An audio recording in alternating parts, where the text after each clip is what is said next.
পানীয় জলের দাবিতে রাস্তায় নামলো মহিলারা।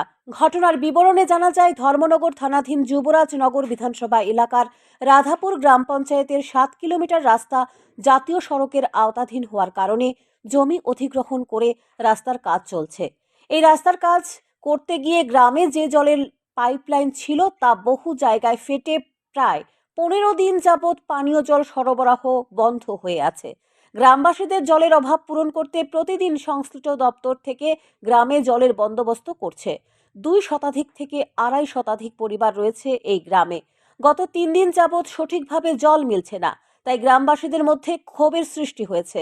গ্রাম প্রধান নান্টু গোস্বামী এবং উত্তর জেলা বিজেপির সভানেত্রী মলিনা দেবনাথ জলের জন্য DWS কর্মকর্তাদের সাথে যোগাযোগ করেন, কিন্তু জলের সমস্যার সমাধান হয়নি।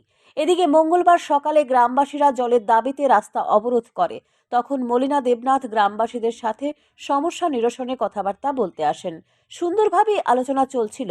হঠাৎ করে মলিনা দেবনাথ এর স্বামী পদ্মপুর উচ্চ মাধ্যমিক বিদ্যালয়ের শিক্ষক নিরঞ্জন দাস লাঠি দিয়ে মহিলাদের কলসি ফেলে দেয় বলে অভিযোগ। এতে অবরোধকারীদের মধ্যে ক্ষোভ চূড়ান্ত আকার ধারণ করে। তারা এই ঘটনাকে কোনোভাবেই মেনে নিতে পারেনি।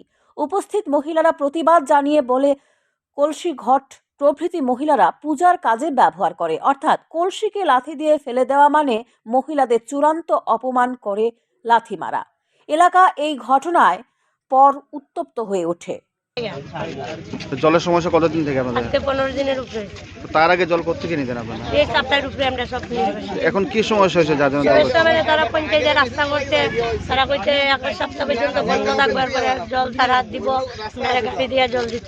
তখন গাড়ি দিয়ে 100 লিটার জল দেয়, 100 লিটার জলে তো হয় না পরে তারা মানে যারা মহিলা জল 100 লিটার জল কি মানে সারা রাধাপুর গাঁও সভাতে 100 লিটার জল দিচ্ছে? ব্লক থেকে দেয়, হ্যাঁ 100 লিটার করে।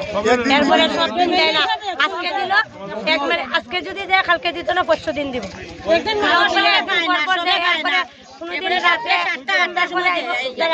সন্ধ্যার পরে আইব, হয়তো কেউ ঘরে থাকে না বা গাড়ি ওরন দিতে, কালকে তো আসলাম জল লইয়া, তোমরা বাইরে লাই না গেল।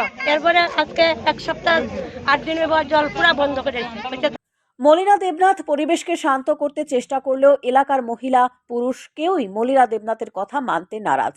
মলিনা দেবনাথের স্বামীর নাম নিরঞ্জন দাস। যাই হোক, এদিন জলের দাবিতে চরম ক্ষোভ সৃষ্টি হয়েছে স্থানীয়দের মধ্যে। শান্তন টিভি।